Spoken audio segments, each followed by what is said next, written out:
Welcome to Inside the Bible, produced here at Andrews University. I'm joined today on set by my friends, Felicia Dattis and Andrew Abbott. Welcome again, everyone. Many of you have been posting and sending in your questions on our Facebook page, but if you have not yet visited us, find us at facebook.com/InsideTheBible. But don't enjoy it all by yourself. Invite your family and friends to tune in and be with us on this journey. Moses is often held up as an outstanding leader and an example of godliness. His leadership of Israel plays a huge role in the history of three of the world's major religions: Christianity, Islam, and Judaism. But how did he become this great leader after having been found in a basket in the river? And not found by just anyone. He was found by an Egyptian princess. The text described it in a way that also made it obvious that she knew he was a Hebrew. What would life have been like for a Hebrew boy being raised as a prince in an Egyptian palace? Can the archaeological record contain even a hint of the historicity of such a character? Wow, this does seem as if it's going to be an exciting journey, and I hope that you are ready to join us because the investigation starts right now.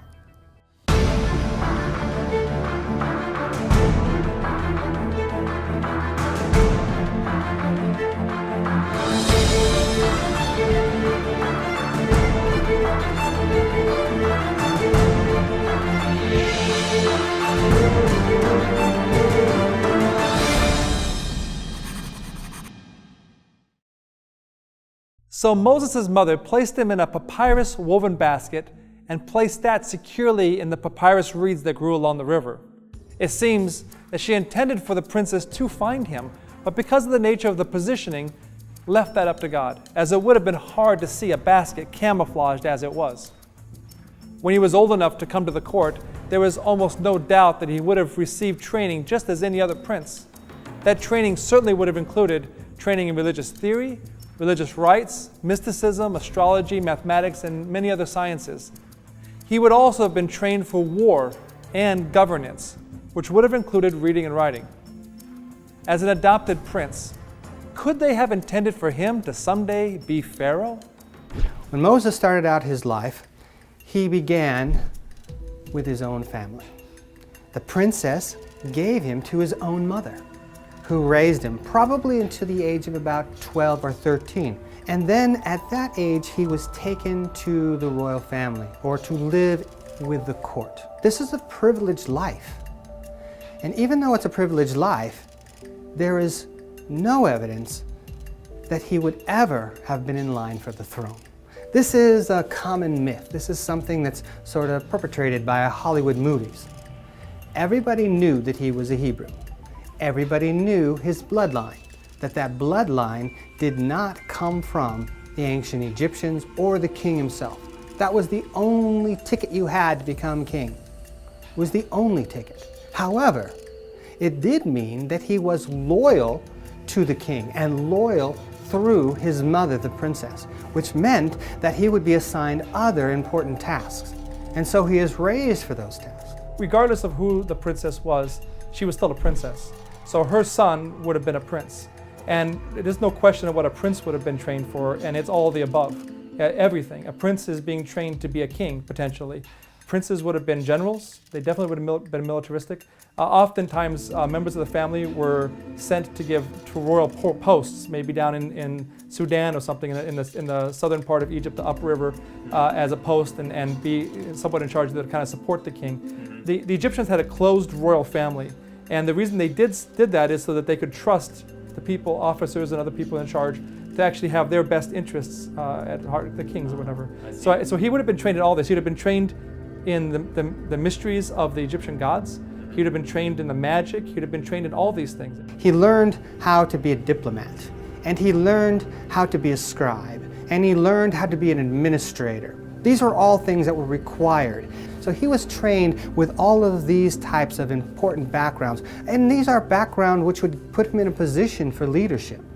The question is was it a leadership training that was going to help him in the future?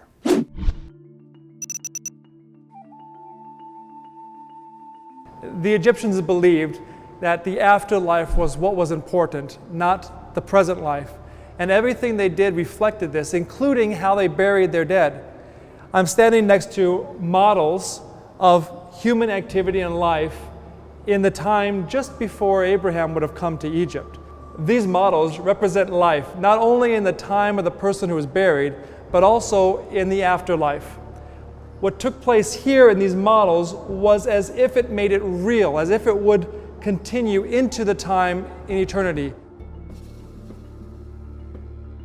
The Egyptians believed that there were 5 parts to the human. All 5 parts had to be present in order for the person to exist in the afterlife. The first part was the ka, or their life force.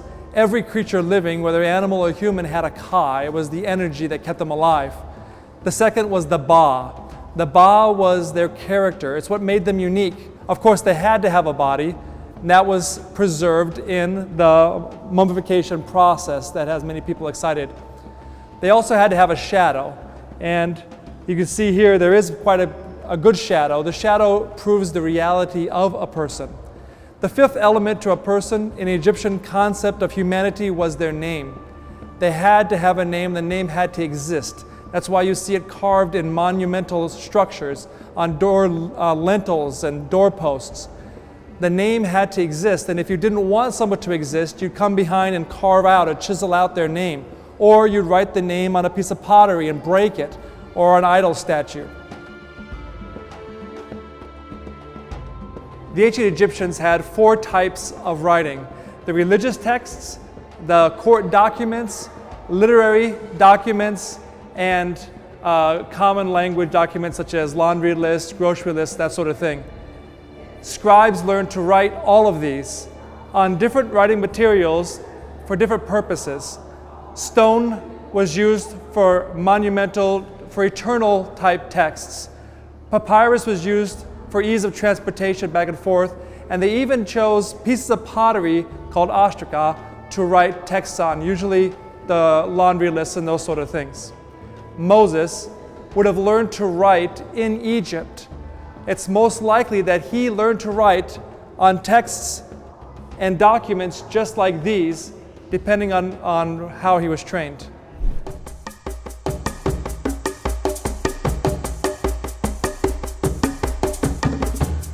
He's at this point where he kind of makes a mistake, a pretty decent mistake. He decides, this is the time. I'm a military leader. I can easily lead these people out of Egypt. We don't have to fight the Egyptians. We'll just go right on out. It wasn't that he was a Hebrew killing an Egyptian. It was that he was a servant of the king killing another servant of the king.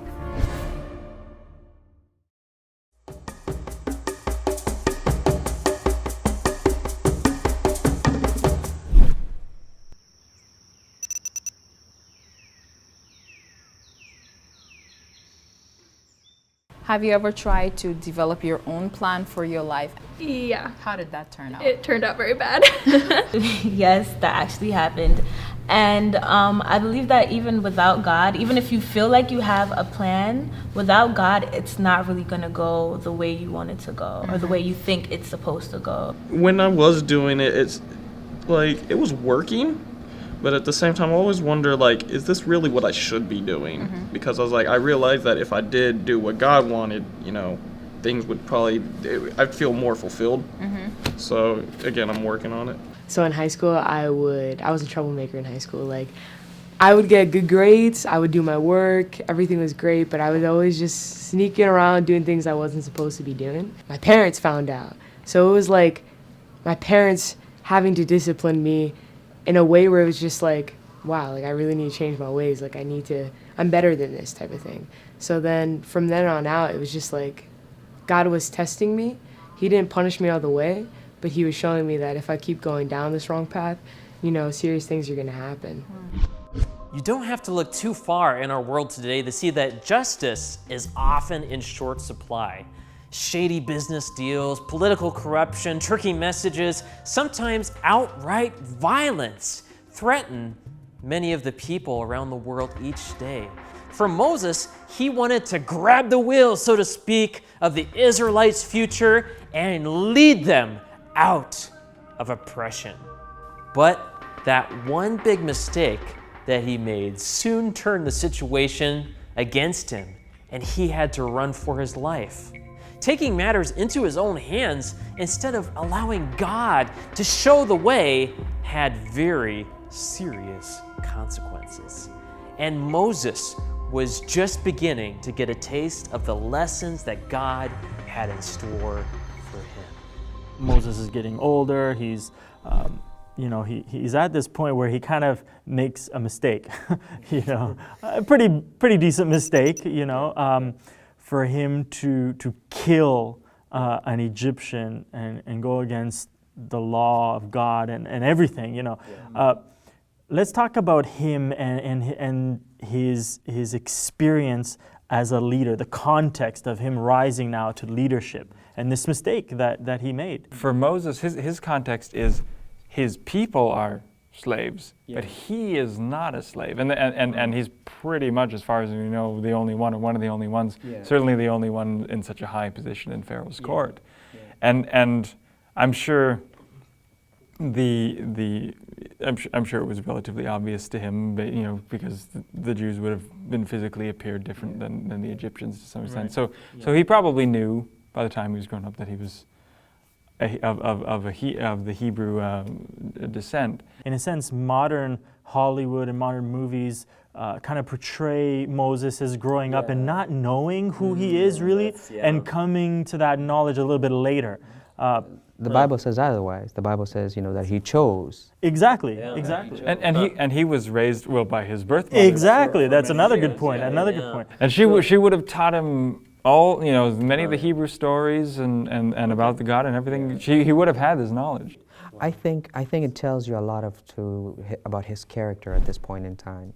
And the reason I'm suggesting that is if he now considers himself a leader, he's been told he's special all his life, on both sides, by the Hebrew and the Egyptian as well. So it tells you also the mindset spiritually where he's at. Why? Because, hey, you know what? I'm loved. I am backed up by the courts of Pharaoh, and I'm also loved in the courts of the Hebrew. God has chosen me. So guess what? We're beginning the revolution now. It begins now. So whether it is an absolute mistake, or a boo-boo on his part, killing the Egyptian, I think maybe he probably thought, this is my opportunity to get the seat that I really deserve. I was thinking, for his youth too, being in a family where there's slavery all around him, or even in his place in the court, slavery all around him. You can see it around him. But being the Pharaoh's heir, in a way, a prince of Egypt, at the same time, can you imagine being in that case where you have a privileged life, but at the same time, every day you see your father being beaten by taskmasters? I wonder if some of those emotions were just welling up when he's seeing this one slave being beaten by a taskmaster, and we can tell it's premeditated, but maybe some of that was infused there as well. Explain that. Let's talk about that. What do you mean by premeditated? Well, it mentions specifically in the text that before he kills the Egyptian, he looks this way and that way. He's looking around to see if anyone's around. So it's not like he just flies off the handle and punches him and he dies. Right. Yeah. Oops. Sorry, didn't mean to hit that hard. No. He knows he knows what he wants to do. Exactly. And he looks around and he does it. And here he's seeing that he can maybe free his people by force and by his own might and his own power, perhaps. It's much less relying on the power of God, which is something I think he learns to do in the wilderness. Though it's interesting because you don't see, you see that this strain of temper is never fully eliminated from Moses. And the same way he strikes an Egyptian in his youth, he strikes a rock in his old age. Very good. He thought, I could get away with this. His anger led to violence, and then it led to lies. I can get away with this. One of the reasons why he was so concerned is that you can't just kill anybody in ancient Egypt, not even a slave. And the reason is because everybody is under the king's rule, under the king's justice. This justice is known as mat. It applied to everybody. It even applied to some animals. So, for a slave to be killed, there was justice to be done. In this case, it wasn't that he was a Hebrew killing an Egyptian. It was that he was a servant of the king killing another servant of the king. And the consequences for doing that is death. So when he murdered this man and buried him in the sand, he came back the next day and he found two what he considered to be his brethren who were fighting amongst themselves. And he confronted them and he said, "Don't fight like this." And they turned to him and said, "Who do you think you are? Who put you in charge of us? What, are you going to kill us like you killed that Egyptian?" And that's when Moses became frightened. Clearly, he was not getting the respect that he was expecting from, after all, he had rescued this guy who had been beaten by a taskmaster, but he was not respected by the Hebrews. And more, even worse than that, everyone seemed to know. And eventually, Pharaoh knew as well. So what did he do? He left. He fled. You have to remember why the Hebrews are enslaved in the first place. They're Asiatic. There's no question about that. And Exodus chapter 1, the specific reason why they are put into slavery in the first place was because the king and his people feared that they would side with their enemies and rise up and fight against them. Now, those enemies, obviously in the 18th dynasty, were obviously from the Hyksos. They were still fighting them in the Levant. And so if those Asiatics in the Levant were still fighting the Egyptians, and here there's a chosen people, a people that were favored by those former rulers, and they're there, and they're growing in such multitude that they could easily rise up and join forces with the Hyksos. Now you have an enemy within. Moses at age 40, in the book of Acts it tells us age 40, he sees this event that you just described, and in that event he decides, this is the time. I'm a military leader. I can easily lead these people out of Egypt. We don't have to fight the Egyptians, we'll just go right on out.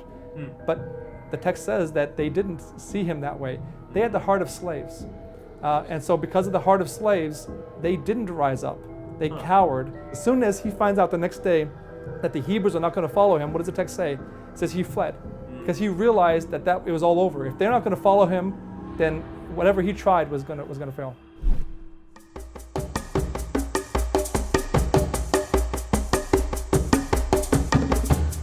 This is a man who 40 years ago was so ready to take control of the world that he killed a guy, and then he just takes a back seat for 40 years. Why didn't God just take him from this time when he was the leader of Egypt? God himself comes down and reinstitutes him, okay, back to the privilege that God wanted him to be in the first place.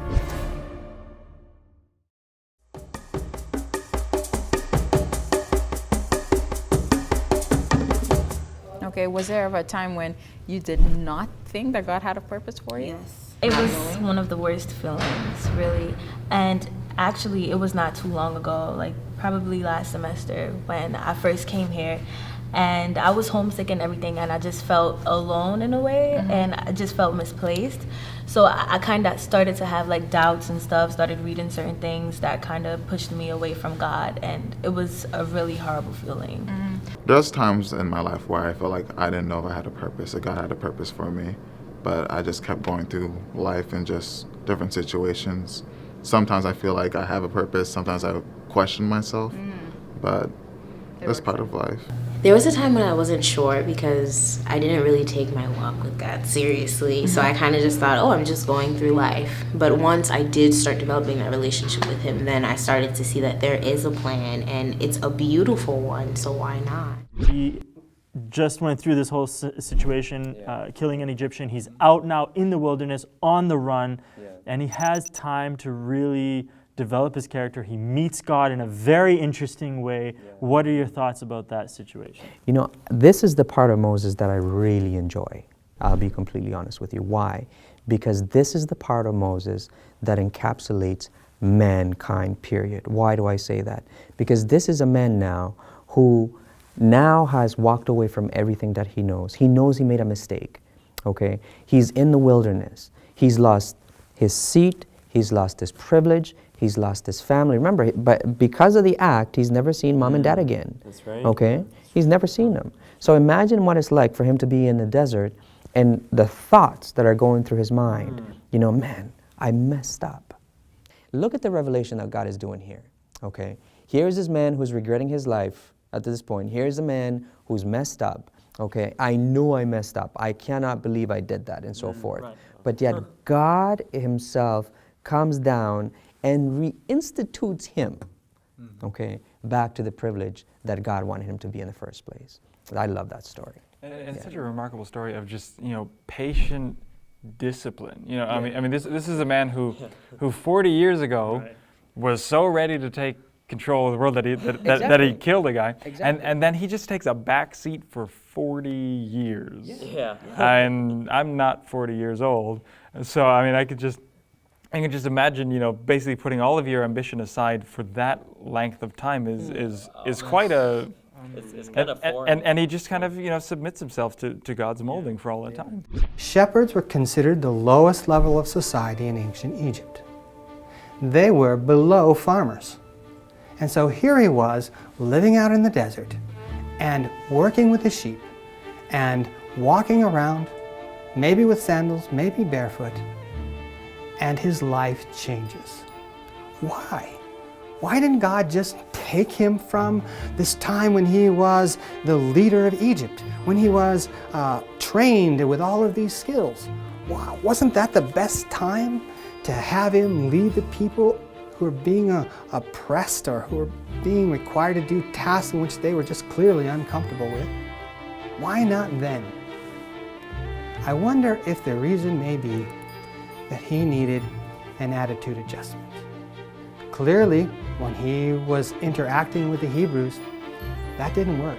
And it was also clear that if God had taken him at that time in his life, the Hebrews would not have respected him until he goes into the desert and he lives with the sheep. What is it about sheep? You have David, who's a shepherd.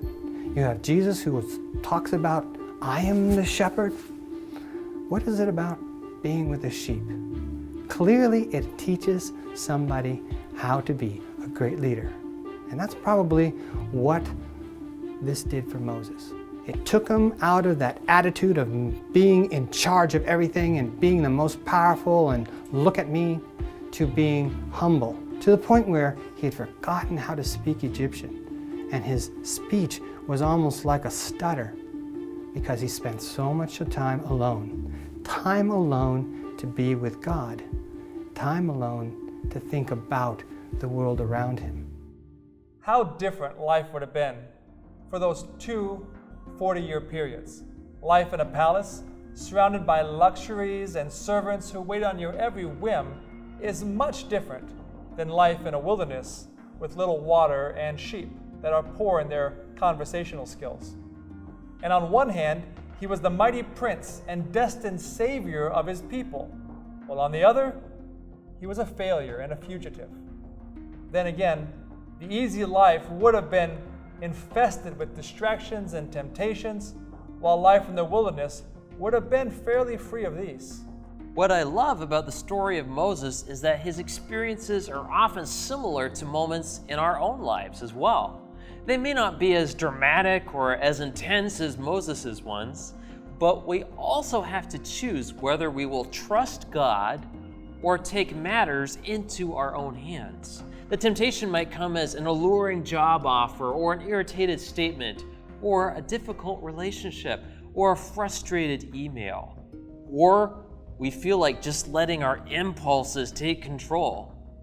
And not that job offers or conversations or relationships or emails are inherently bad, but if our choices go against God's will, we will end up in serious trouble.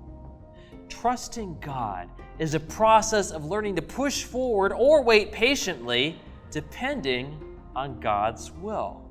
Now, here's your chance to participate. Using the hashtag #MosesExperience, share with us what you have gone through on our Facebook page, facebook.com/InsideTheBible. Send in your questions and comments and get your friends and family to also share moments where they felt as if they experienced a Moses experience. Had Moses done what he did today, we would consider him unfit for anything great. We certainly wouldn't consider it possible that his greatest moments in life were ahead of him, but they were. The greatest comeback in the history of the world is just about to happen. The Exodus event is one of the most influential occurrences in all of Scripture. Is there anything in the archaeological record that even gives a hint of it? Join us next time in our search for answers as we go inside the Bible.